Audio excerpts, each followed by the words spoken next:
Aquella noche fue solo el comienzo de mi pesadilla. Hola, mis queridos. Me llamo Marlena, pero pueden llamarme Abuelena. Tengo 68 años y nací en un pueblito del estado de Puebla en 1957. Hoy les contaré una historia que guardé dentro de mi corazón por más de 60 años, una historia que ni mis hijos conocen por completo. Antes de comenzar, quisiera hacerles una pregunta de corazón. ¿Quiénes son las personas más especiales en sus vidas? Déjenlo en los comentarios para conocerlos mejor, queridos. También comenten desde qué ciudad están viendo este relato de vida. Recuerden dar me gusta a este video y suscribirse al canal, esto me apoya mucho. Ahora continuemos. Nuestra casa era sencilla pero bonita, ubicada en el barrio de La Condesa, un lugar que en aquella época estaba lleno de familias trabajadoras. Mi padre, Antonio, era mecánico y tenía un pequeño taller en la parte trasera de la casa. Mi madre, Guadalupe, trabajaba como costurera haciendo ajustes y pequeñas reparaciones para todo el barrio. Éramos lo que la gente llamaba una familia de bien, de esas que van a misa todos los domingos, que mantienen la casa limpia, que no le deben nada a nadie. Yo era hija única, un regalo de Dios, como siempre decía mi madre. Ella había tenido 3 abortos espontáneos antes de mí, y los médicos le dijeron que era casi imposible que tuviera hijos. Cuando nací, fue una sorpresa tan grande que mis padres me trataban como un milagro. Marlena es nuestro tesoro, decía mi padre a las visitas. No hay dinero en el mundo que pague la sonrisa de esta niña. Y yo sonreía mucho cuando era pequeña. Me gustaba jugar con mis muñecas de trapo que mi madre hacía, correr por el patio persiguiendo a las gallinas, dibujar con tiza en la acera frente a casa. Era una niña feliz, de esas que creen que el mundo es bueno y las personas solo quieren nuestro bien. ¿Cómo nos engañábamos? La primera vez que noté algo extraño yo tenía 6 años. Estaba bañándome cuando mi padre entró al baño sin tocar. Me dio vergüenza e intenté cubrirme con las manos, pero él dijo: «Qué tontería, Marlena. Soy tu padre, no necesitas avergonzarte conmigo». Y se quedó ahí, mirándome bañar con una sonrisa que hoy sé no era normal. En ese momento pensé que eran cosas mías. Al fin y al cabo, era mi padre. Los padres protegen a sus hijas, no las lastiman. A los 7 años comenzó la rutina de los cariños especiales. Mi padre siempre fue de abrazar, de cargar en brazos, de dar besos en la mejilla. Era cariñoso, todo el mundo lo comentaba. «Antonio es un padrazo», decían las vecinas. Pero poco a poco, esos cariños comenzaron a cambiar. Un abrazo que duraba demasiado tiempo, una mano que descansaba donde no debía, un beso que llegaba demasiado cerca de la boca. «Es porque te amo más que a nada en este mundo», justificaba cuando yo me ponía tensa. Un padre tiene derecho a amar a su hija como quiera. Mi madre trabajaba mucho. Salía temprano para buscar y entregar costuras. Volvía tarde, muchas veces tan cansada que apenas podía cenar antes de caer en la cama. Y mi padre aprovechaba esas ausencias. Al principio eran solo toques rápidos, una caricia en la espalda que bajaba demasiado, un beso en la mejilla que se deslizaba hacia el cuello, pequeñas invasiones que él disfrazaba como demostraciones de afecto paterno. «Nuestra niñita está quedando tan bonita», decía mientras pasaba la mano por mi cabello. «Vas a romper muchos corazones cuando crezcas». Yo no entendía bien lo que estaba pasando, solo sabía que aquello me dejaba incómoda, con un nudo en el estómago y ganas de correr. ¿Pero hacia dónde? Era mi casa, era mi padre, el hombre que supuestamente debía protegerme del mal. Cuando cumplí 8 años, las cosas empeoraron. Fue una noche de enero, demasiado fría para Ciudad de México, algo raro en aquella región.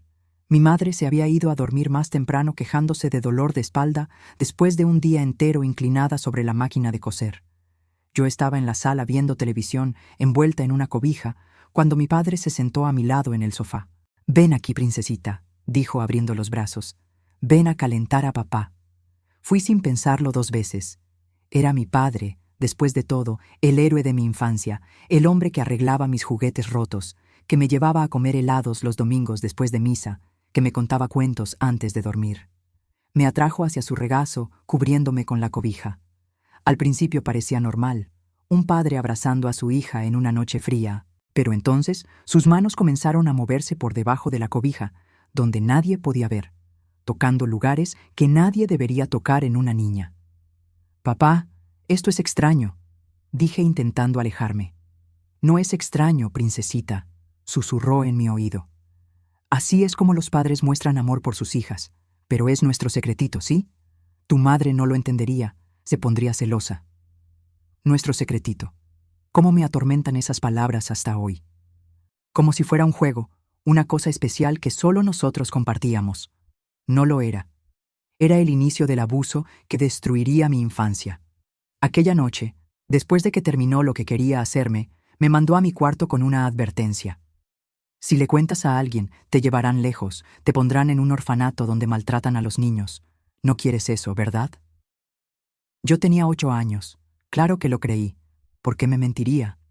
Era mi padre. A partir de aquel día, se estableció una nueva rutina en nuestra casa. Durante el día éramos la familia perfecta. Mi padre, el respetado mecánico del barrio, mi madre, la talentosa costurera, yo, la niñita educada que sacaba buenas notas en la escuela. Pero por la noche, cuando mi madre dormía exhausta del trabajo, nuestro hogar se transformaba en un escenario de pesadilla. Él venía a mi cuarto siempre después de asegurarse de que mi madre estaba profundamente dormida. Abría la puerta despacio, sin hacer ruido, se sentaba en el borde de mi cama.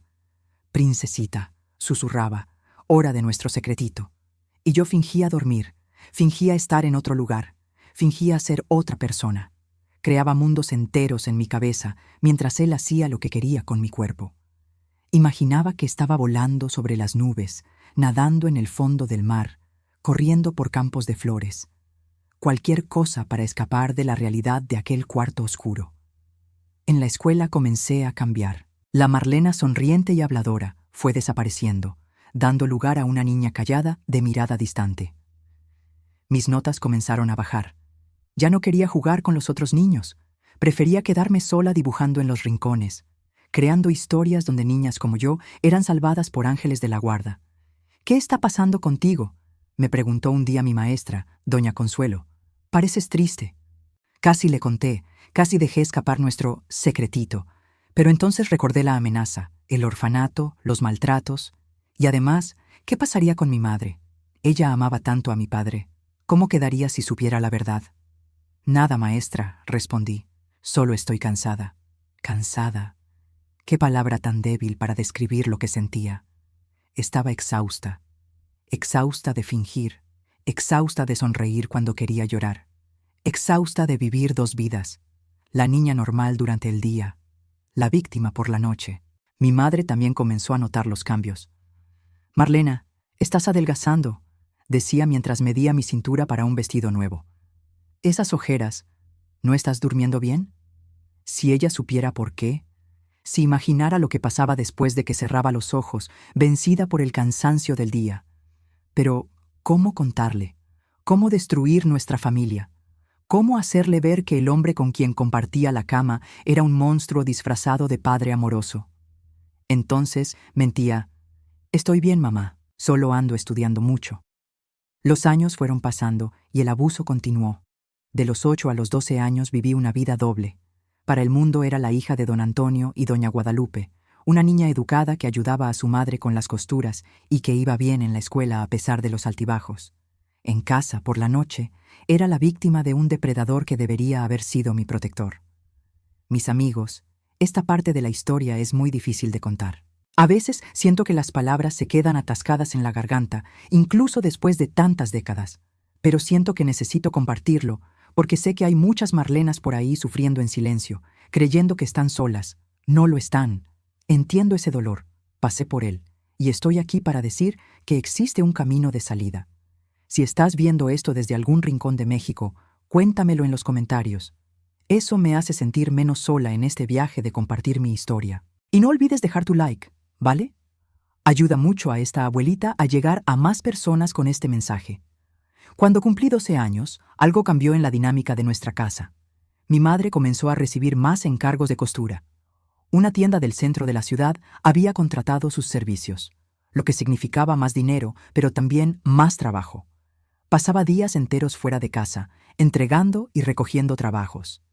«Cuida de Marlena por mí», le pedía a mi padre antes de salir. «No la dejes sola». Y él respondía con aquella sonrisa que me daba escalofríos. «No te preocupes, Lupe, cuido de nuestra princesita como nadie». Con mi madre pasando más tiempo fuera, mi padre se volvió más osado. Ya no esperaba a que ella durmiera para venir a mi cuarto. Ahora me abordaba tan pronto como ella salía por la puerta. En el baño, en la cocina, en la sala, cualquier habitación de la casa se convertía en escenario de mi pesadilla. «Estamos acercándonos más. ¿No es así, princesita?», decía mientras me tocaba. «Es nuestro secretito especial». Yo ya no era la niña inocente que creía todo lo que él decía. A los 12 años ya entendía que aquello estaba mal, que los padres no debían tocar a sus hijas de esa manera, que aquel secretito era en realidad un crimen. Pero el miedo aún me paralizaba. Miedo de lo que pasaría si contaba. Miedo de destruir nuestra familia. Miedo de que nadie me creyera. Mi cuerpo comenzó a cambiar. Entré en la pubertad y eso solo empeoró la situación. Mi padre parecía fascinado con las transformaciones, comentando sobre ellas de una manera que me hacía querer desaparecer. «Te estás convirtiendo en una señorita hermosa», decía, observándome cambiar de ropa por la rendija de la puerta. «Pronto serás toda una mujer». La palabra mujer en su boca sonaba como una amenaza, como si estuviera contando los días para algo peor. Y yo también contaba los días, pero para otra cosa, para crecer, salir de casa, escapar de aquel infierno. En la escuela, mi profesora de ciencias explicó sobre el abuso infantil durante una clase. Habló sobre toques inapropiados, sobre adultos que se aprovechan de los niños, sobre la importancia de contarle a alguien de confianza si esto ocurría. Me quedé paralizada en mi pupitre, sintiendo cómo la sangre huía de mi rostro.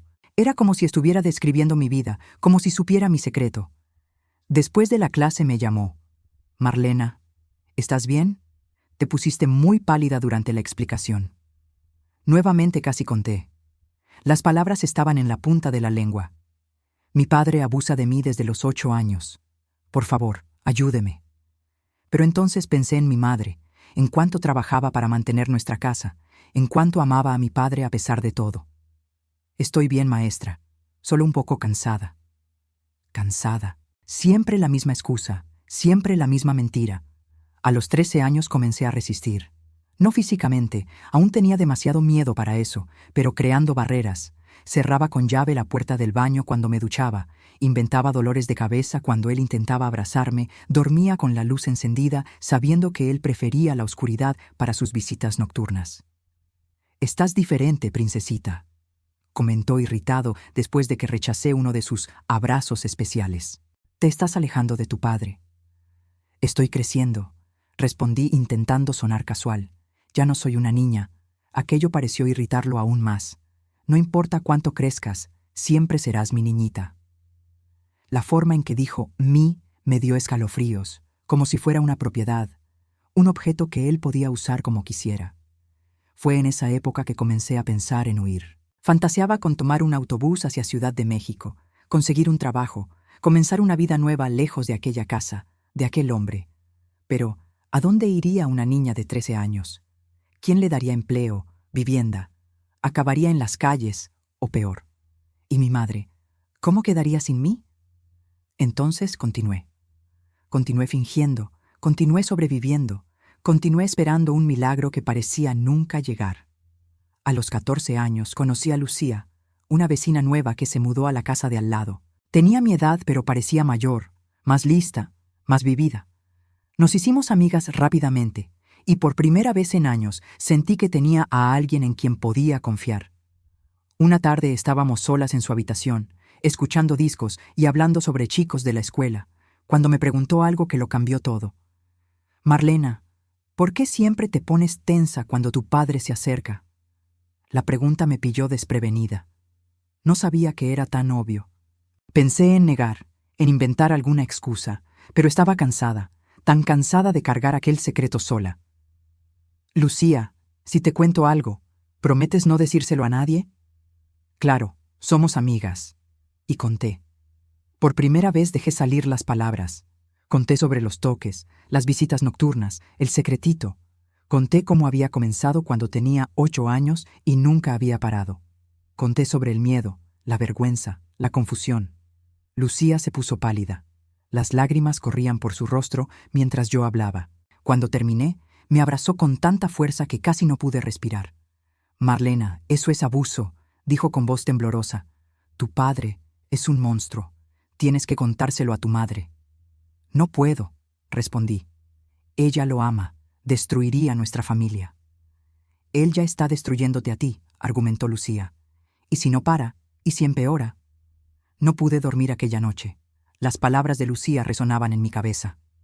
¿Y si empeora? ¿Qué podría ser peor de lo que ya estaba pasando? La respuesta llegó más rápido de lo que podía imaginar. La conversación con Lucía plantó una semilla de valor dentro de mí, pero el miedo aún era mayor. Acababa de cumplir 14 años y para mi desesperación, mi cuerpo se estaba desarrollando de una manera que atraía aún más la atención enfermiza de mi padre. No podía quitarme los ojos de encima cuando pasaba por la casa, siempre con aquella mirada que me hacía sentir sucia, como si me desnudara con los ojos.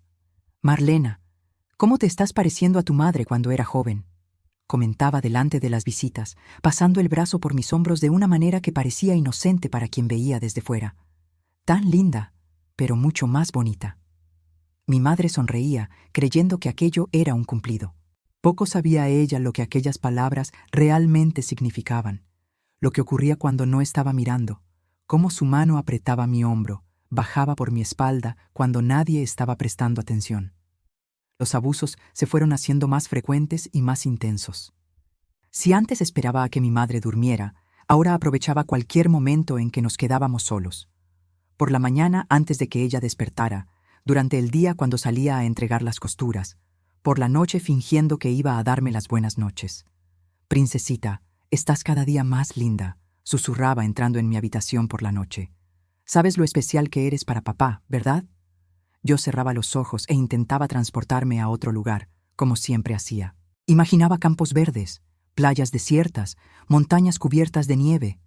Cualquier lugar que no fuera aquella habitación, aquella casa, aquella vida. Pero cada vez se hacía más difícil escapar mentalmente. El horror era muy real, muy presente, muy asfixiante. Comencé a presentar signos físicos del trauma. Perdí peso drásticamente. Los uniformes escolares parecían colgados de una percha cuando me los ponía. Mis uñas estaban siempre mordidas hasta la carne. Tenía espasmos nocturnos, despertando gritando con pesadillas que no eran nada comparadas con la realidad que vivía. Mi madre comenzó a preocuparse realmente. «Hija, ¿estás enferma? Necesitas ir al médico». ¿Cómo explicar que mi enfermedad no tenía cura con medicamentos? Que el veneno que me consumía vivía bajo el mismo techo, comía en la misma mesa, ¿era el hombre que ella amaba? «Es solo estrés de la escuela, mamá. Ya pasará». En la escuela, mi rendimiento se desplomó por completo. Yo, que siempre había sido buena alumna, apenas podía concentrarme en las clases. Mi mente estaba siempre alerta, siempre en pánico, siempre exhausta de fingir que todo estaba bien. «¿Marlena está teniendo problemas en casa?», preguntó mi profesora de español a mi madre durante una reunión escolar. «No que yo sepa», respondió mi madre confundida. «Somos una familia tranquila». Tranquila, qué ironía. Nuestra casa era un campo de batalla silencioso, donde yo luchaba sola todas las noches contra un enemigo que nadie más podía ver. A los 15 años, la pesadilla se intensificó. Mi padre comenzó a seguirme cuando salía con mis amigas. Aparecía por coincidencia en la heladería donde estábamos, en la puerta del cine, en la plaza donde conversábamos. Me estaba vigilando, controlando, como si tuviera miedo de que le contara a alguien. Y yo también tenía miedo. Miedo de lo que haría si supiera que le había contado a Lucía. Miedo de lo que pasaría si alguien más lo descubría. Miedo de que nadie me creyera. «Tu padre es tan atento», comentó una amiga de la escuela después de que él se ofreció a llevarnos. «Siempre preocupado por ti». Si ella supiera la verdadera naturaleza de aquella preocupación, si pudiera ver a través de aquella máscara de padre amoroso. Fue en esa época que él comenzó a darme regalos a cambio de los abusos. Una blusa nueva que había comentado en el escaparate, un par de zapatos que todas las chicas de la escuela estaban usando, una pulsera de plata en mi cumpleaños. «Es nuestro secretito», decía entregándome el paquete después de otra noche de horror. «Tu madre no necesita saber cuánto costó». Yo odiaba aquellos regalos. Cada uno de ellos era una cadena invisible que me ataba aún más al silencio, que me transformaba en cómplice de mis propios abusos. Pero los aceptaba porque, ¿qué más podía hacer? En 1973, Cuando tenía casi 16 años, una tragedia familiar trajo un cambio temporal en nuestra rutina. Mi abuela materna sufrió un derrame cerebral y necesitaba cuidados constantes. Mi madre decidió pasar 2 semanas en su casa en Toluca para ayudar. ¿Estarás bien con tu padre?, preguntó preocupada ante la idea de dejarme. Quise gritar, «No, llévame contigo, no me dejes sola con él». Pero solo sonreí y dije, «Claro, mamá, todo estará bien». Aquellas 2 semanas fueron las más largas de mi vida. Sin el escudo de la presencia de mi madre, aunque ella nunca hubiera percibido lo que ocurría, mi padre se volvió aún más osado, más violento, más insaciable. «Ahora somos solo nosotros dos, princesita», dijo la primera noche después de que mi madre viajara. «No necesitas fingir más, no necesitas esconderte». Durante el día iba a la escuela y me quedaba allí el máximo tiempo posible. Inventaba trabajos en grupo, actividades extracurriculares, cualquier cosa para evitar volver a casa. Pero la noche siempre llegaba, y con ella lo inevitable. Fue en ese periodo que conocí a Carlos, un chico de la escuela que comenzó a mostrar interés por mí. Era amable, respetuoso, completamente diferente del hombre al que llamaba padre. Cuando me invitó a salir, acepté inmediatamente, viendo allí una oportunidad de escapar de casa por algunas horas. Nos encontramos en la plaza central un sábado por la tarde. Fue mi primera cita, mi primer intento de tener algo normal en la vida. Carlos tomó mi mano mientras caminábamos. Me compró un helado. Me hizo reír con historias tontas sobre el equipo de fútbol de la escuela. Por algunas horas olvidé mi pesadilla, olvidé lo que me esperaba en casa. Cuando me dio un beso de despedida, un beso inocente y dulce como debería ser el primer beso de cualquier adolescente, sentí una mezcla de emociones. Alegría por aquel momento de normalidad, tristeza por saber que mi vida estaba lejos de ser normal, y terror al darme cuenta de que mi padre estaba parado al otro lado de la plaza, observándonos. «¿Quién era ese muchacho?», preguntó tan pronto como entré en casa, agarrando mi brazo con tanta fuerza que dejó marcas. «¿Qué estabas haciendo con él?».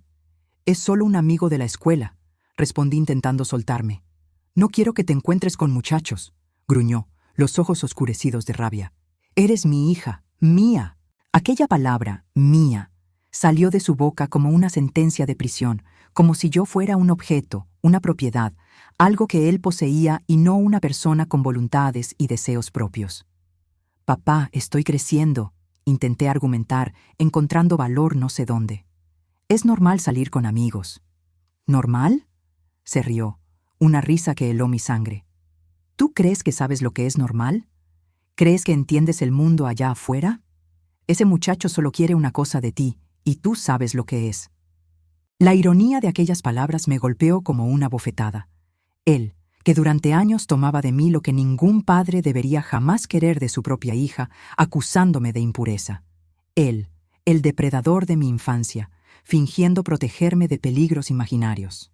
Aquella noche, el castigo por mi comportamiento fue el peor abuso que había sufrido hasta entonces. Por primera vez pensé seriamente en acabar con todo, en tomar los medicamentos para la presión de mi abuela que mi madre guardaba en el armario del baño y tragarlos todos de una vez, en usar la navaja de mi padre para cortar mis muñecas, en simplemente desaparecer. Pero entonces pensaba en mi madre. ¿Cómo sufriría si me fuera? ¿Cómo se culparía sin nunca saber la verdad? Y una pequeña parte de mí, una parte que aún creía en el futuro, susurraba, «Aguanta. Un día esto acabará». Cuando mi madre volvió de Toluca, notó que algo estaba diferente. Yo estaba más delgada, más pálida, más callada que nunca. «¿Qué pasó mientras estuve fuera?», preguntó acariciando mi cabello en una rara noche en que estábamos solas en la cocina. «¿Tú y tu padre pelearon?». Abrí la boca para hablar, para contarlo todo. La verdad estaba ahí, lista para salir, para finalmente ser liberada después de tantos años atrapada en mi garganta. «Mamá, papá». Pero en ese momento oí la puerta de entrada abrirse. Él estaba en casa, y el miedo, ese viejo conocido, volvió a paralizarme. «Nada, mamá, solo te extrañé». Algunas semanas después de este episodio, Lucía, mi amiga y única confidente, me buscó con una expresión grave. «Marlena, no aguanto más ver lo que está pasando contigo. Si no le cuentas a tu madre, voy a contárselo yo misma». El pánico me dominó. «No, Lucía, lo prometiste. Me matará si sabe que se lo conté». Te está matando poco a poco de cualquier manera, respondió, las lágrimas corriendo por su rostro. Mírate, estás desapareciendo frente a nosotros.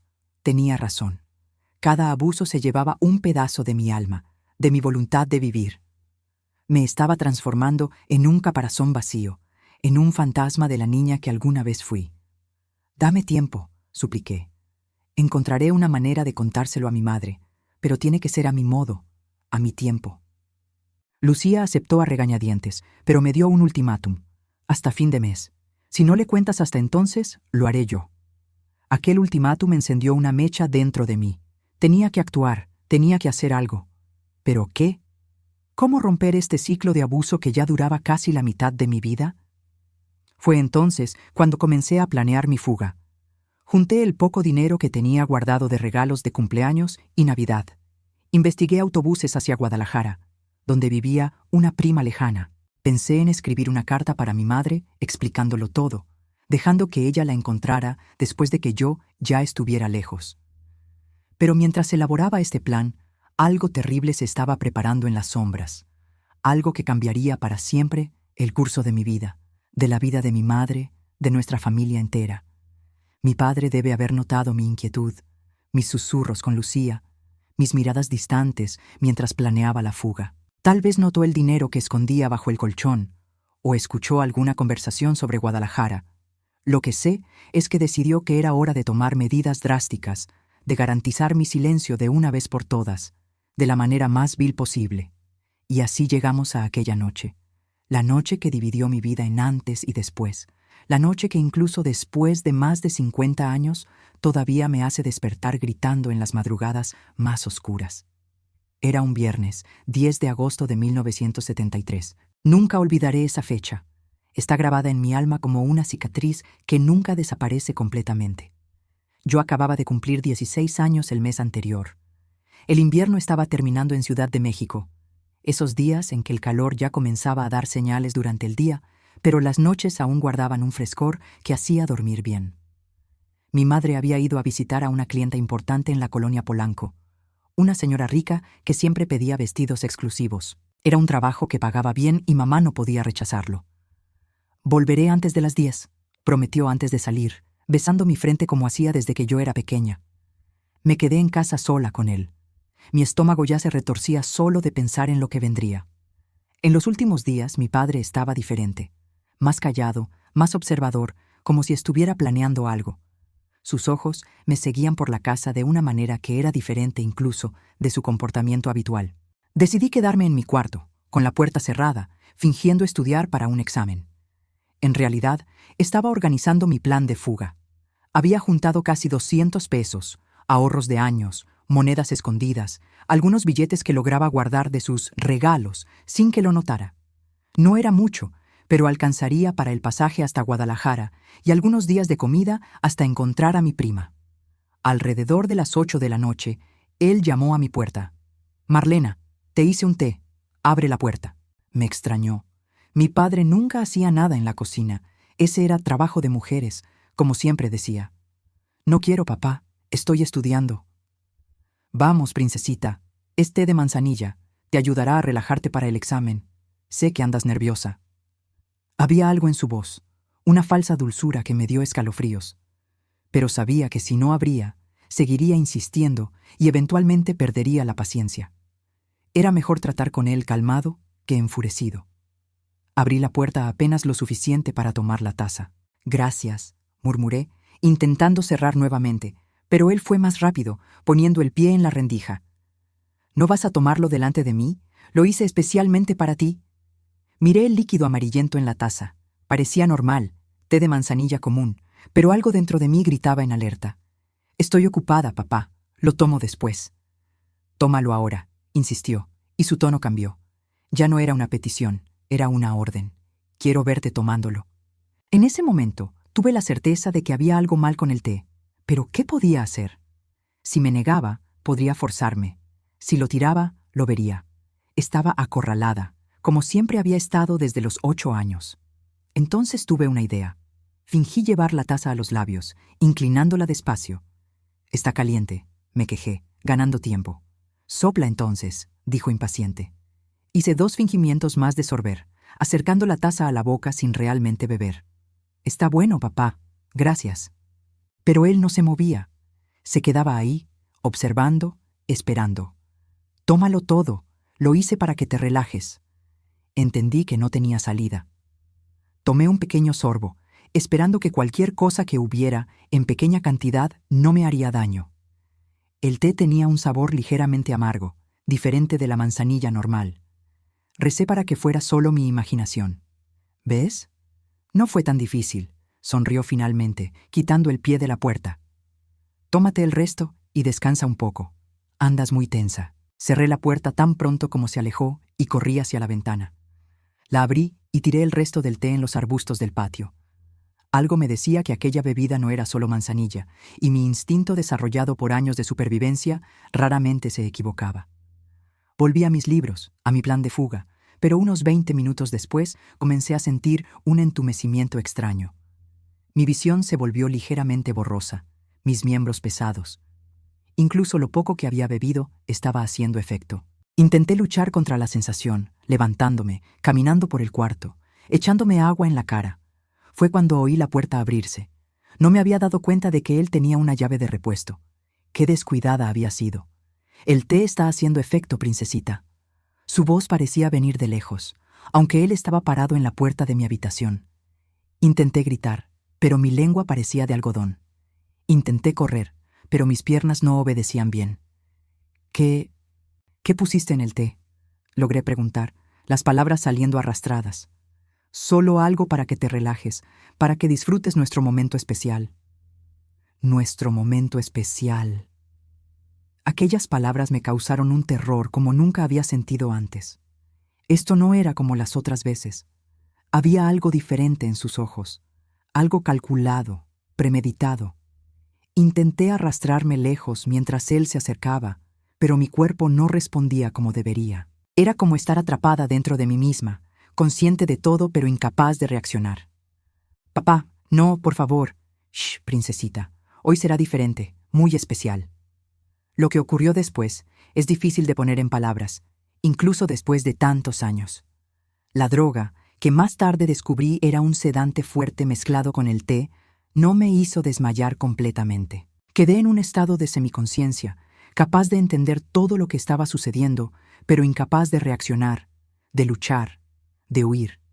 Era como estar atrapada en una pesadilla en la que intentas gritar, pero ningún sonido sale. Intentas correr, pero las piernas no se mueven. Intentas despertar, pero estás totalmente consciente de la realidad. Sentía su contacto, oía su respiración, percibía cada movimiento, pero estaba paralizada, impotente, como si estuviera viendo una película horrible de la cual yo era la protagonista indefensa. En algún momento, en medio de aquel horror, oí un ruido en la sala. La puerta de entrada abriéndose, pasos en el pasillo, la voz de mi madre. Antonio, Marlena, llegué más temprano. Doña Olga no se sentía bien. Por primera vez vi pánico en los ojos de mi padre.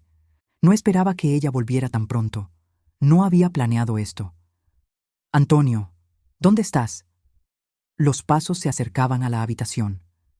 Mi padre intentó recomponerse rápidamente, intentó cubrir las evidencias de lo que estaba haciendo, pero era demasiado tarde. La puerta de la habitación se abrió por completo y allí estaba mi madre. Su rostro, que siempre había sido tan dulce, se transformó en una máscara de horror al ver la escena frente a ella. Sus ojos se agrandaron. El bolso que sostenía cayó al suelo con un golpe sordo. Dios mío del cielo, ¿qué está pasando aquí? Fue como si el tiempo se detuviera. Mi padre se congeló donde estaba. Yo, todavía bajo el efecto de la droga, intenté hablar, intenté moverme, pero solo logré emitir sonidos incoherentes. Lupe, no es lo que estás pensando, comenzó mi padre, la voz temblando por primera vez desde que lo conocía. La niña está enferma, con fiebre. Yo solo estaba... ¡Cállate! Nunca había oído a mi madre gritar así. Ella, siempre tan contenida, tan suave, gritó con una fuerza que parecía venir de las profundidades del alma. ¡Aléjate de ella ahora! Mi padre intentó acercarse a ella, intentó tocar su brazo, explicar, inventar alguna excusa, pero mi madre retrocedió como si su contacto quemara. No me toques, no te acerques a mí. Corrió hasta donde yo estaba, semiconsciente en la cama. Marlena, Dios mío, ¿qué te hizo? Hija, háblame. Intenté responder, pero mi lengua aún no obedecía bien. Mamá, él puso medicina. Incluso en mi estado, pude ver la comprensión surgir en sus ojos, y entonces algo que nunca había visto antes, un odio puro, primordial, el tipo de furia que solo una madre puede sentir cuando se da cuenta de que su hijo ha sido herido. Se volvió hacia mi padre, que todavía intentaba explicarse, balbucear excusas. Lo que pasó a continuación quedó grabado en mi memoria como si fuera ayer. Mi madre, aquella mujer pequeña y delicada, se lanzó sobre él con la fuerza de una leona.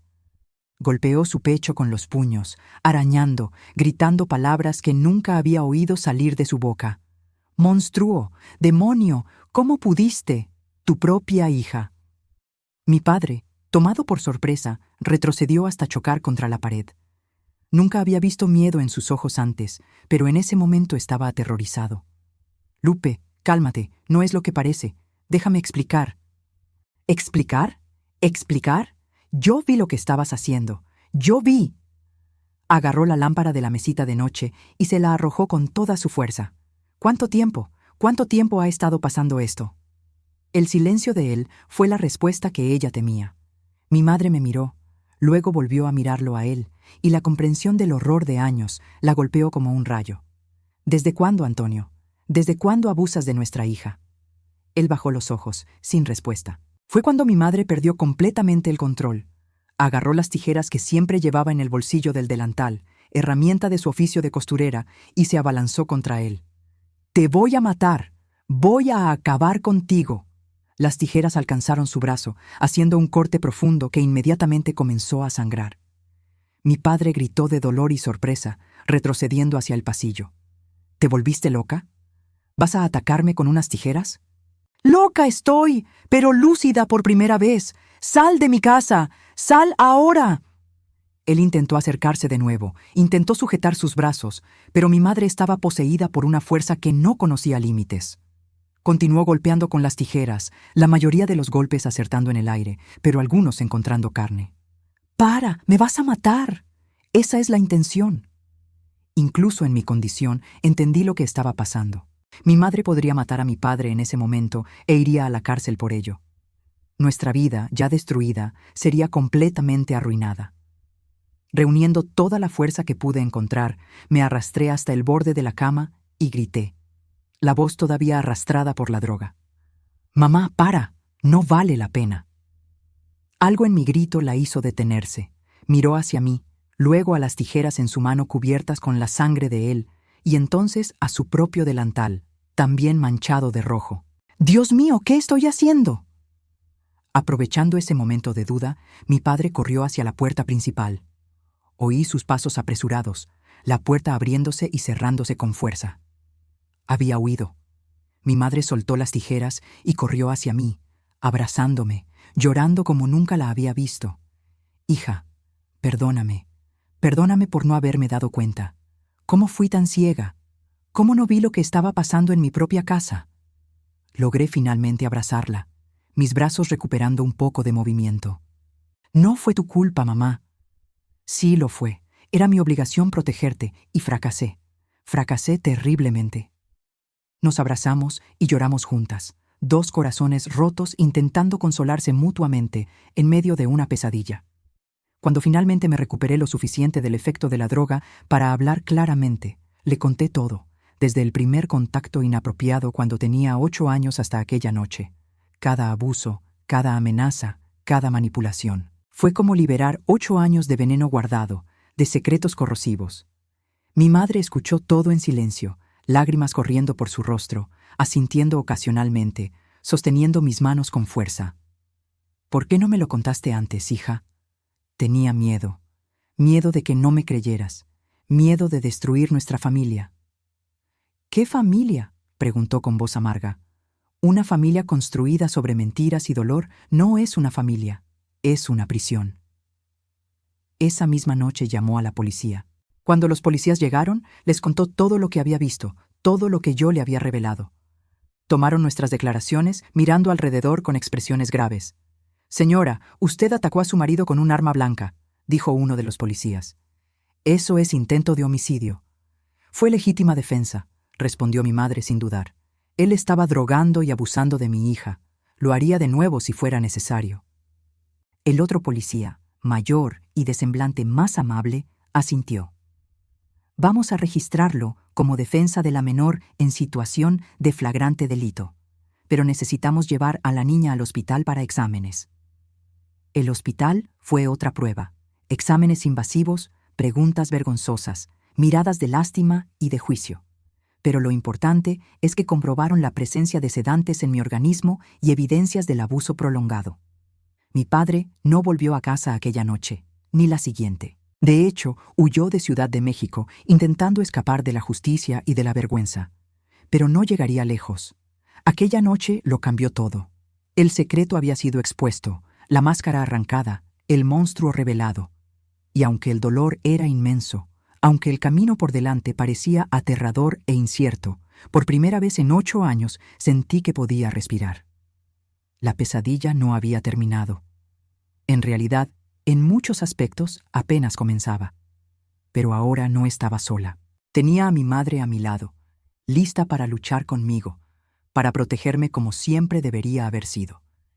Y eso marcaba toda la diferencia en el mundo. Los días que siguieron a aquella noche fueron como caminar por una cuerda floja sobre un abismo. Todo lo que conocíamos como familia, como vida, se había derrumbado y estábamos intentando encontrar equilibrio entre los escombros. Mi madre no se separó de mi lado ni por un segundo durante aquella primera semana. Dormía en la misma cama que yo, me acompañaba al baño, se quedaba en la puerta de la escuela esperando a que terminaran las clases. Era como si intentara compensar en días lo que no percibió en años. «No volveré a fallarte», repetía, sosteniendo mis manos entre las suyas. «Nunca más». La noticia se esparció por el barrio como fuego en paja seca. Los vecinos que antes sonreían y saludaban, ahora cerraban las cortinas cuando pasábamos. Algunos, los más antiguos principalmente, miraban a mi madre con desaprobación, como si ella hubiera traicionado a su propio marido al denunciarlo, y no al revés. «No los mires», decía mi madre cuando notaba mi incomodidad con las miradas. «Ellos no saben nada, no vivieron lo que vivimos». Mi padre fue encontrado 3 días después en Querétaro, ciudad a unos 200 kilómetros de Ciudad de México. Estaba escondido en la casa de un primo, planeando huir hacia Jalisco. La policía lo arrestó sin resistencia. Según el informe, parecía resignado, como si supiera que no podría escapar para siempre. Cuando supe de su arresto, sentí una mezcla confusa de emociones. Alivio al saber que ya no podría hacerme daño, rabia por todos los años de abuso, tristeza por lo que podría haber sido y nunca fue, y por más extraño que parezca, una pizca de culpa. Esa culpa irracional que las víctimas cargan, como si de alguna forma fueran responsables de su propio sufrimiento. «No tienes culpa de nada», me decía Lucía siempre que percibía ese sentimiento en mí. «Él era el adulto, él era tu padre. Toda la culpa es suya». El proceso judicial comenzó en septiembre de 1973. Fue uno de los primeros casos de abuso infantil en ganar visibilidad en Ciudad de México.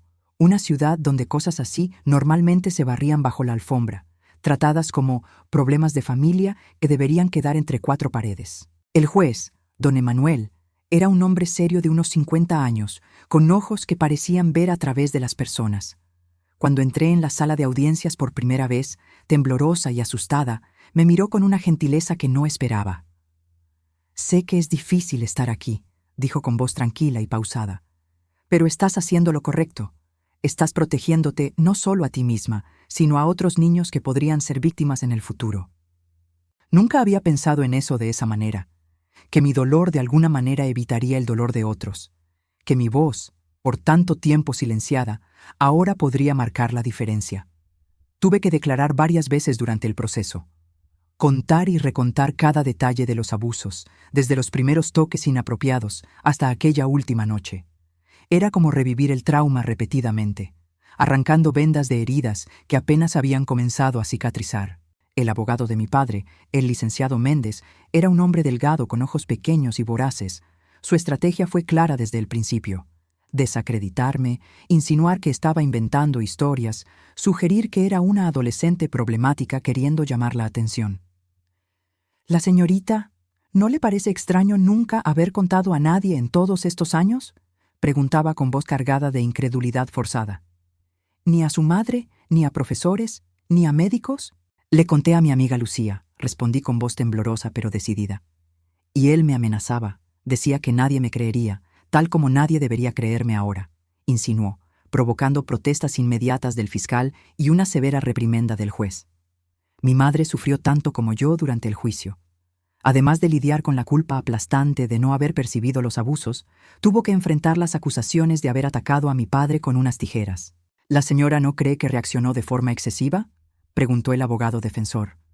Al fin y al cabo, podría haber llamado a la policía en vez de intentar hacer justicia con sus propias manos. «Cuando vi a ese hombre, mi marido, abusando de mi hija drogada», respondió sin desviar la mirada, «no vi nada más que rojo. No pensé, solo actué. Cualquier madre habría hecho lo mismo».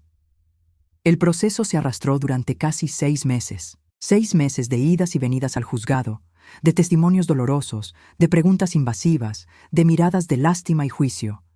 6 meses en los que tuve que revivir el peor periodo de mi vida bajo el escrutinio de extraños. La escuela se convirtió en un campo minado. Algunos compañeros se alejaron, como si el abuso fuera contagioso. Otros susurraban por los pasillos cuando yo pasaba. Hubo incluso quien dijo que yo había provocado a mi propio padre, que había pedido eso de alguna forma. «No les hagas caso», decía Lucía, «mi fiel escudera en medio de la tormenta. Son ignorantes, no saben de lo que están hablando». Pero las palabras serían de todas formas. Cada susurro, cada mirada, cada risita ahogada, era como sal en heridas abiertas. Los profesores intentaban ayudar a su manera. Algunos eran demasiado amables, tratándome como si estuviera hecha de cristal, a punto de romperme en cualquier momento. Otros fingían que nada había ocurrido, en un intento torpe de normalidad. La directora, doña Irene, me llamó a su oficina un día y dijo algo que nunca olvidé. «Marlena, lo que te pasó fue terrible, pero no define quién eres ni quién te convertirás. Recuerda eso». En medio de todo esto, mi madre y yo tuvimos que reinventar nuestras vidas desde cero. El taller mecánico que mi padre mantenía en la parte trasera de la casa era nuestra principal fuente de ingresos. Con él preso, nos quedamos solo con el trabajo de costura de ella, que apenas alcanzaba para pagar las cuentas. «Tendré que trabajar más», dijo, profundas ojeras marcando su rostro otrora tan vibrante. «Tomaré más encargos, haré turnos más largos. Puedo buscar un trabajo después de la escuela», sugerí, queriendo aliviar su carga. «No», fue firme. «Tu única obligación ahora es estudiar y curarte. Déjame que yo me encargue del resto». Y así lo hizo. Se levantaba a las 5 de la mañana, cosía hasta la hora de llevarme a la escuela, luego continuaba hasta tarde en la noche. Poco a poco, su clientela aumentó. Esposas de médicos, de abogados, mujeres de la sociedad capitalina que admiraban su trabajo y, en algunos casos, su valentía. «Tu madre es una guerrera», dijo doña Olga, una de sus clientas más antiguas, cuando fue a buscar un vestido a nuestra casa. «No cualquiera enfrenta al marido y a la sociedad para proteger a su hija». En diciembre de 1973, finalmente llegó la sentencia. Mi padre fue condenado a 12 años de prisión por violación de persona vulnerable y otros delitos relacionados. El juez hizo cuestión de resaltar la gravedad del caso y el abuso de confianza involucrado. La sociedad confía a los padres la más sagrada de las misiones: proteger y educar a sus hijos, dijo don Emanuel en la lectura de la sentencia. Cuando esa confianza se rompe de la forma más vil posible, la justicia debe ser rigurosa y ejemplar. Cuando salimos del tribunal aquel día, sentí como si un peso enorme hubiera sido quitado de mis hombros. Él estaba preso. No podría hacerme daño más. Se había hecho justicia, al menos en el papel, pero el viaje de curación apenas comenzaba. Por sugerencia de la trabajadora social que acompañó nuestro caso, comencé a hacer terapia con la doctora Marta, una psicóloga especializada en traumas infantiles. Al principio era difícil hablar. Las palabras se quedaban atascadas en la garganta. Los sentimientos eran demasiado nebulosos para ser traducidos en frases coherentes.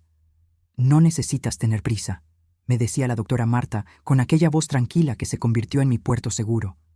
La curación no es una línea recta. Hay días buenos y días malos.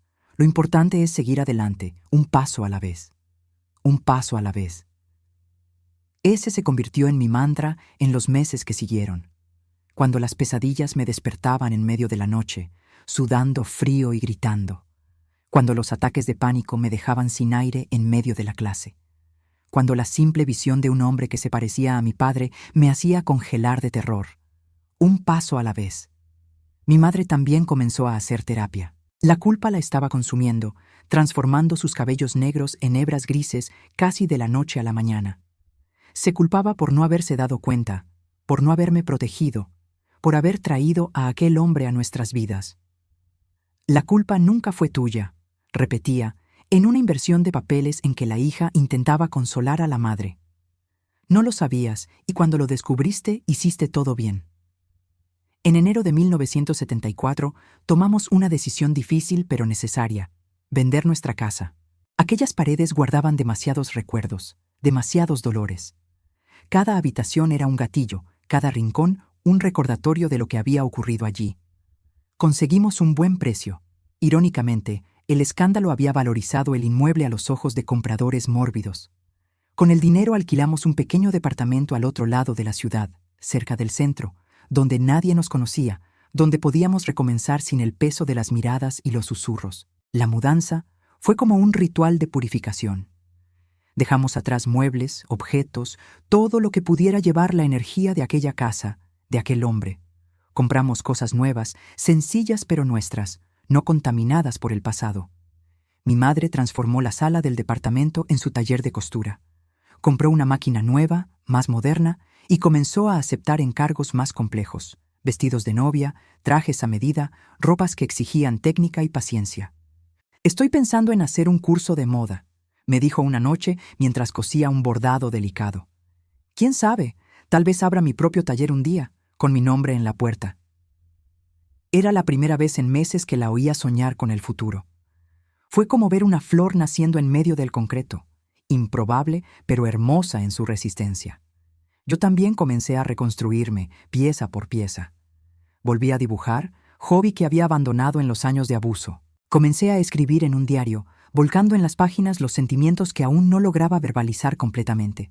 La escuela seguía siendo un desafío, pero encontré refugio en la biblioteca. Entre libros, nadie me miraba extraño ni susurraba a mis espaldas. Allí podía perderme en otras vidas, otras historias, escapar temporalmente de mi propia realidad. Fue en la biblioteca donde conocí a Roberto, el nuevo profesor de literatura, recién graduado, lleno de ideas innovadoras. Organizó un club de lectura que rápidamente se convirtió en mi momento favorito de la semana. «Tienes una mirada crítica muy interesante», me dijo después de una discusión sobre Juan Rulfo. «¿Has pensado en estudiar letras?»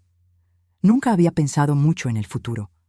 Durante años, mi única preocupación fue sobrevivir al presente.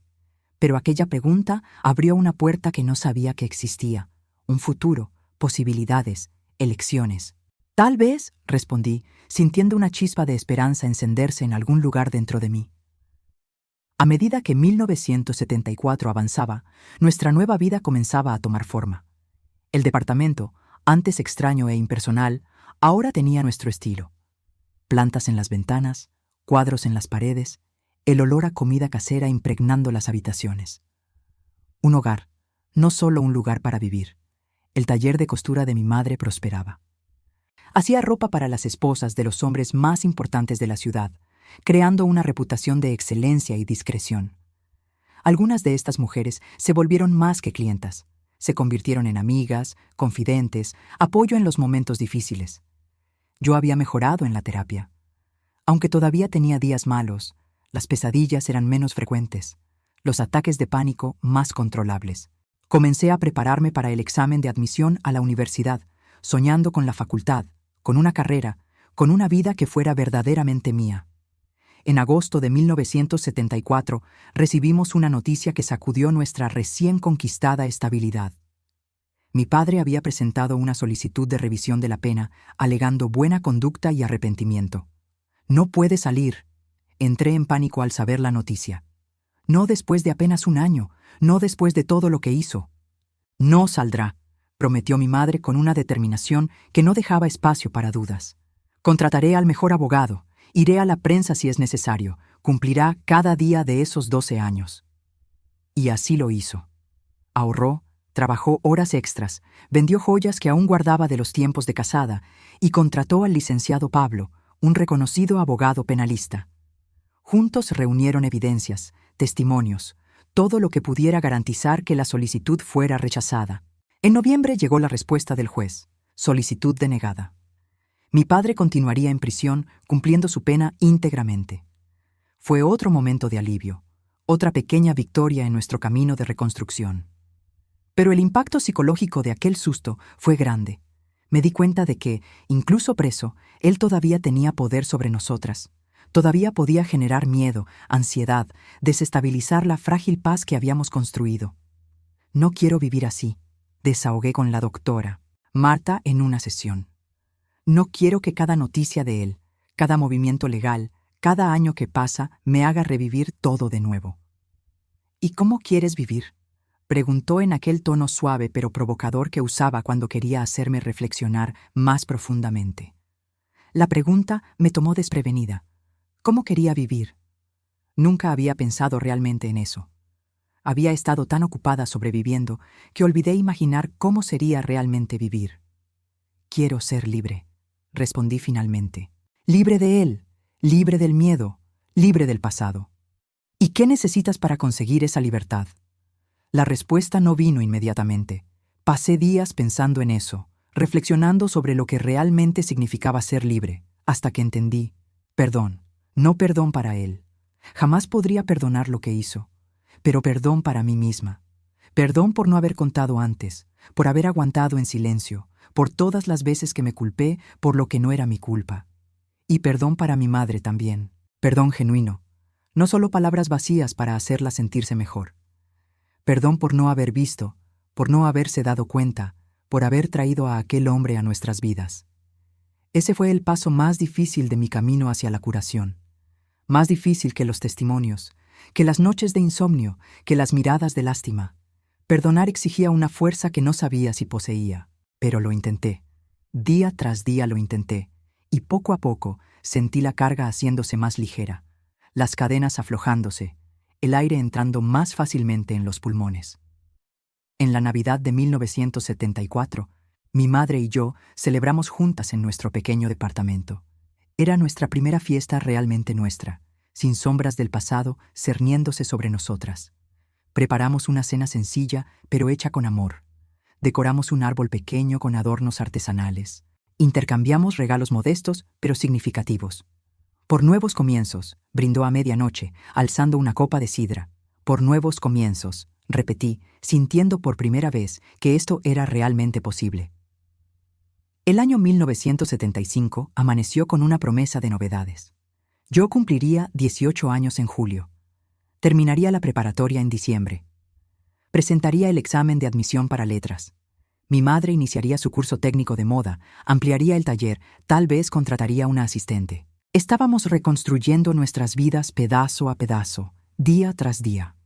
El camino aún era largo, los desafíos aún eran muchos, pero por primera vez, desde aquella fatídica noche de agosto de 1973, mirábamos hacia adelante con esperanza en vez de miedo. Y esa, tal vez, fue nuestra mayor victoria. Los años que siguieron fueron de reconstrucción y descubrimientos.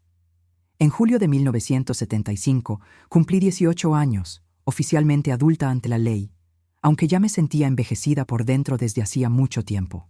Mi madre organizó una pequeña fiesta en nuestro departamento, con solo algunas amigas cercanas y sus clientas más queridas.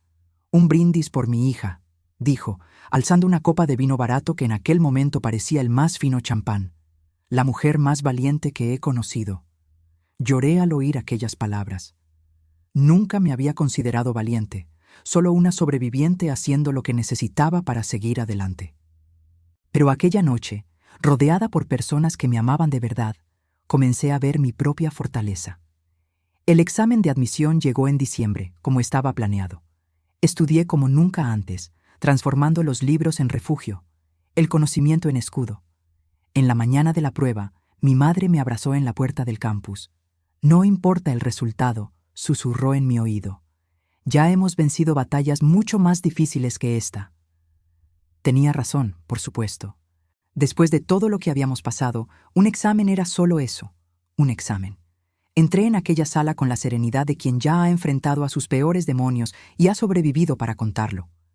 Cuando el resultado salió en febrero de 1976, mi nombre estaba en la lista de aprobados para el curso de letras de la Universidad Nacional Autónoma de México. Mi madre enmarcó la página del periódico con la lista y la colgó en la pared de la sala, junto a su certificado del curso técnico de moda que había concluido el mes anterior. «Míranos», dijo, admirando nuestros pequeños trofeos. «¿Quién lo diría, ¿Quién lo diría?» En efecto, en menos de 3 años habíamos transformado una tragedia en impulso para crecer. El abuso no había sido borrado, nunca lo sería, pero tampoco era ya la única cosa que definía nuestras vidas. La universidad se reveló un mundo nuevo y fascinante. Me enamoré de las clases de literatura mexicana, de los debates acalorados sobre lingüística, de las ruedas de poesía que ocurrían en los jardines del campus. Por primera vez desde la infancia, sentía placer genuino en estar viva, en aprender, en soñar. Fue en el segundo semestre que conocí a Eduardo. Estudiaba Derecho en el mismo campus, un chico alto, de gafas y sonrisa amable que frecuentaba el mismo grupo de estudios de literatura que yo. Comenzamos como compañeros, conversando sobre libros y películas, compartiendo opiniones sobre los profesores, discutiendo los clásicos que tanto amábamos. «Tienes una manera especial de analizar a los personajes femeninos», comentó un día después de que presenté un trabajo sobre Doña Bárbara, «como si vieras capas que nadie más ve». Sonreí sin responder. Claro que veía capas invisibles para otros. Había pasado años descifrando silencios, interpretando miradas, leyendo entre líneas para sobrevivir. Nuestra amistad creció lentamente, orgánicamente. Eduardo era diferente de cualquier muchacho que hubiera conocido. Respetuoso, paciente, nunca invadiendo mi espacio o forzando situaciones. Cuando finalmente me invitó a salir, casi un año después de conocernos, fue con una delicadeza que me desarmó completamente. «Entiendo perfectamente si no quieres», añadió después de la invitación, pareciendo genuinamente preocupado por mi comodidad. «¿Podemos seguir siendo solo amigos?». Dudé. El trauma todavía estaba ahí, enterrado pero vivo, haciendo que mi corazón se acelerara al pensar en acercarme románticamente a un hombre. La doctora Marta y yo habíamos trabajado mucho en ese tema durante la terapia, pero la teoría era diferente de la práctica. «¿Puedo pensarlo?», pregunté, la voz más baja de lo normal. «Todo el tiempo que necesites», respondió, sin presión, sin decepción aparente. Hablé con mi madre aquella noche, mientras ella ajustaba un vestido de novia en la sala. «Tengo miedo», confesé. «¿Y si no puedo? ¿Y si el pasado siempre está ahí, entre nosotros?». Ella dejó de coser y me miró con aquella mezcla de amor y tristeza que se había vuelto tan familiar en sus ojos. «El miedo estará ahí, hija. No voy a mentirte, pero no dejes que él decida tu vida. Ya le diste demasiado poder al miedo». Decidí aceptar la invitación de Eduardo. Nuestra primera cita fue en un café cerca del campus, un lugar público, concurrido, seguro. Hablamos sobre literatura, sobre nuestras familias, conté apenas que mis padres estaban separados, sobre nuestros sueños profesionales. «Quiero ser maestra», revelé, sorprendiéndome a mí misma con la claridad de ese deseo. «Ayudar a niños a descubrir mundos a través de los libros». «Serías una maestra increíble», dijo, y había sinceridad en su voz. «Yo quiero ser abogado penalista, defender a quienes no pueden defenderse solos». Algo en esas palabras tocó una fibra sensible en mí. Recordé al licenciado Pablo, el abogado que nos había ayudado a mantener a mi padre en prisión, cómo su trabajo había sido fundamental para nuestra seguridad, nuestra paz mental. Nuestra relación evolucionó al ritmo que yo podía soportar. Eduardo nunca me presionó, nunca exigió más de lo que yo estaba lista para dar. Cuando le conté sobre mi pasado, casi un año después de comenzar a salir, lloró conmigo, sostuvo mis manos, prometió que jamás me lastimaría. «Eres la persona más fuerte que he conocido», dijo, haciendo eco, sin saberlo, de las palabras de mi madre. «Y si me lo permites, quiero pasar el resto de mi vida ayudando a curar esas heridas». En 1979, una noticia sacudió nuestra frágil sensación de seguridad. Mi padre había conseguido reducción de pena por buena conducta y sería liberado en unos meses. La noticia me golpeó como un puñetazo en el estómago. Las pesadillas, que habían disminuido considerablemente, volvieron con toda su fuerza. «No puede encontrarnos», le dije a mi madre en pánico. «No puede saber dónde estamos». Eduardo, ya graduado y trabajando en un bufete de abogados, nos ayudó a conseguir una orden de restricción. Mi padre no podría acercarse a nosotras, no podría intentar contactarnos, ni siquiera podría quedarse en la misma ciudad. «Es lo máximo que permite la ley», explicó Eduardo, frustrado con las limitaciones del sistema. «Pero garantizaré que se cumpla al pie de la letra». Fue en ese momento de crisis que Eduardo me pidió matrimonio.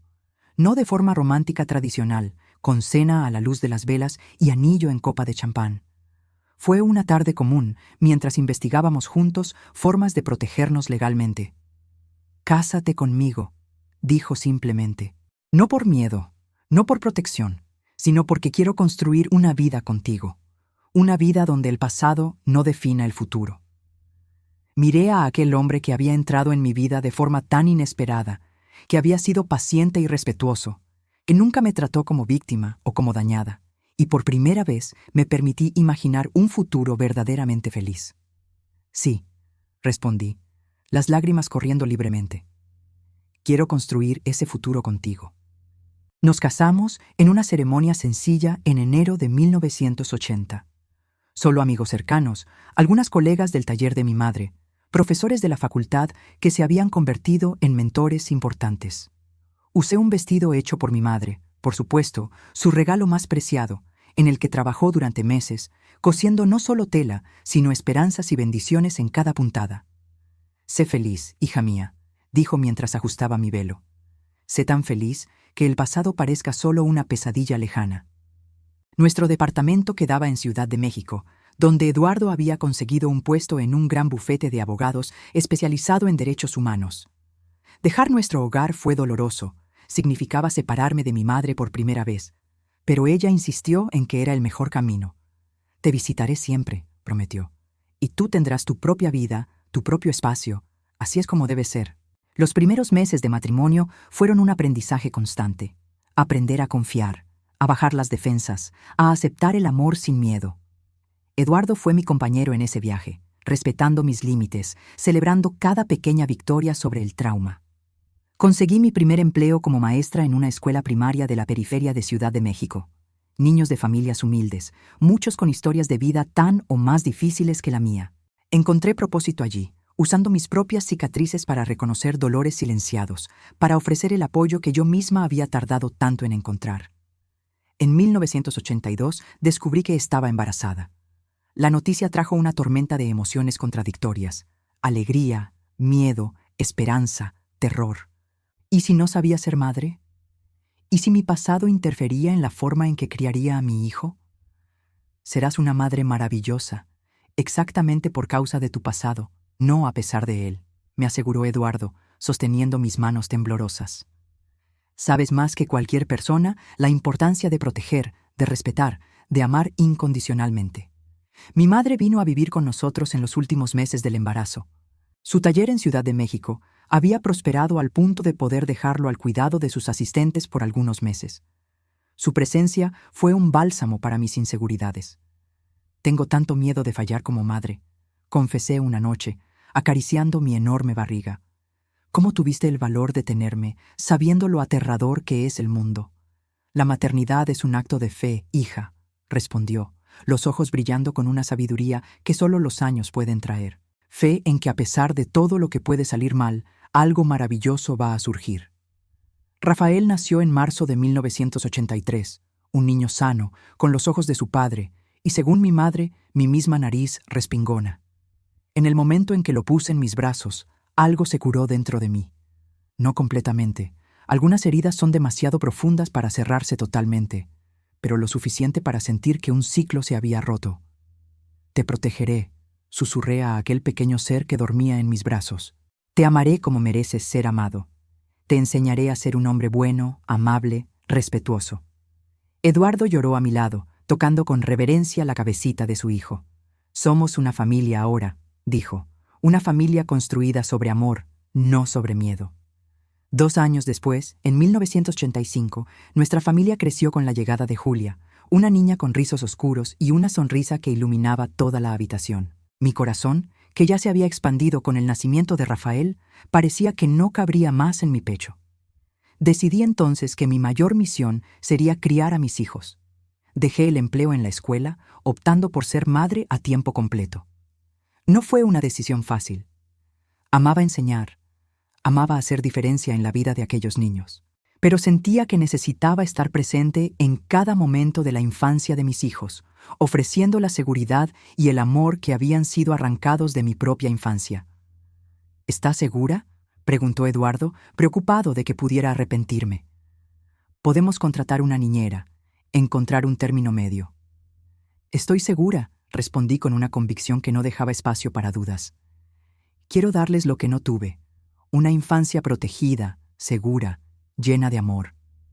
Mi madre apoyó mi decisión, aunque regresó a Ciudad de México para administrar su taller. Nos visitaba regularmente, trayendo ropitas hechas a mano para los nietos, historias de su vida cada vez más plena. ¿Sabes qué es lo que más me enorgullece de ti?, me dijo en una de esas visitas, observándome amamantar a Julia. Que no dejaste que él venciera, que construiste algo hermoso a partir de tanto dolor. En 1988 recibimos la noticia de que mi padre había muerto en prisión. Un ataque cardíaco fulminante, dijeron. No sentí alegría ni tristeza, solo un extraño vacío, como si un capítulo finalmente hubiera sido cerrado, una puerta definitivamente cerrada. ¿Cómo estás?, preguntó Eduardo aquella noche, después de que los niños se durmieron. En paz, respondí tras reflexionar. No porque él haya partido, sino porque ahora sé con certeza que nunca más podrá lastimar a nadie. La vida siguió su curso. Eduardo construyó una carrera brillante como abogado especializado en casos de abuso infantil y violencia doméstica. Su experiencia personal a través de mi historia le dio una sensibilidad rara en su profesión. Los niños crecieron sanos, felices, rodeados de amor y límites claros. Rafael, tan parecido a su padre en la inteligencia y la bondad. Julia, una mezcla curiosa de mi terquedad con la paciencia de Eduardo. Ambos criados para respetar, para proteger, para hacer del mundo un lugar mejor. En 1995, mi madre fue diagnosticada con cáncer de mama en etapa avanzada. La noticia cayó como una bomba en nuestras vidas. Ella, que había sido mi pilar de fuerza, mi salvadora, mi mejor amiga, ahora me necesitaba. Ven a Ciudad de México, supliqué por teléfono. Los mejores médicos están aquí, podemos cuidarte. Estoy demasiado vieja para recomenzar, hija, respondió, la voz débil pero decidida. Prefiero quedarme en mi rinconcito, rodeada de lo que construí. Respeté su decisión, aunque con el corazón roto. Comencé a viajar a Ciudad de México cada 2 semanas, llevando a los nietos para alegrar sus días, ayudando con la quimioterapia que la dejaba tan débil, cocinando sus recetas favoritas que ya no tenía fuerzas para preparar. Fue durante esos viajes que comencé a contarle mi historia de forma diferente. No más como víctima, sino como sobreviviente. No más con vergüenza, sino con la claridad de quien entiende que la culpa nunca fue suya. ¿Sabes qué aprendí con todo esto, mamá?, dije una tarde mientras tejíamos juntas un pasatiempo que ella me había enseñado. Que la mayor venganza contra quien intenta destruirnos es vivir una vida plena, feliz, significativa. Sonrió, los ojos cansados pero aún brillantes. Siempre fuiste más sabia que yo, hija, desde pequeña. En agosto de 1996, mi madre partió silenciosamente durante el sueño, como si no quisiera dar trabajo ni siquiera en su partida. El dolor fue indescriptible. Perder a la persona que había sacrificado todo para protegerme, que había reconstruido su vida desde cero para darme un futuro. En el funeral, mientras observaba su ataúd descender a la tierra, hice una promesa silenciosa. Continuaría su legado de fortaleza, de protección, de amor incondicional. No solo con mis hijos, sino con cualquier persona que cruzara mi camino necesitando ayuda. Los años siguientes fueron de consolidación. Rafael se graduó en medicina, decidido a ayudar a niños traumatizados. Julia siguió los pasos de su padre en derecho, con especial enfoque en derechos de las mujeres. Ambos conocían mi historia. Les conté cuando alcanzaron la edad apropiada, sin detalles gráficos, pero con la verdad necesaria para que entendieran de dónde venía mi sobreprotección, mis ocasionales momentos de pánico, mi insistencia en valores como respeto y consentimiento. Eres la mujer más fuerte que conozco, mamá, me dijo Julia después de escuchar mi historia. Ahora entiendo por qué dedicaste tu vida a nosotros. No fue sacrificio, respondí, acariciando su rostro tan parecido al mío en la juventud. Fue elección, la mejor elección que jamás hice. Eduardo y yo envejecimos juntos, nuestro amor madurando como un buen vino. Él nunca dejó de ser el hombre amable y respetuoso que conocí en la universidad.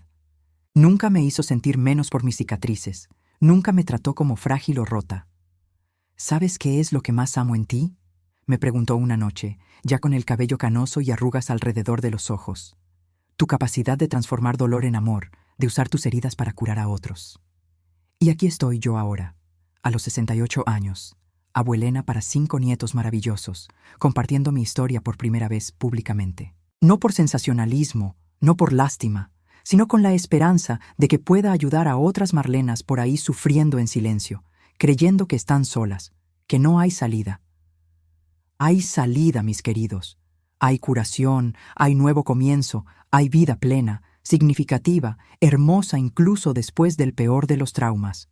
No digo que sea fácil, no digo que las cicatrices desaparezcan completamente, pero pueden transformarse, de símbolos de dolor a medallas de valentía. Si estás viendo esto y te identificaste con mi historia, quiero que sepas que no estás solo, que mereces ayuda, mereces protección, mereces amor, que lo que te pasó no define quién eres ni en quién puedes convertirte. Mis queridos, si esta historia tocó tu corazón, por favor deja tu like y suscríbete al canal.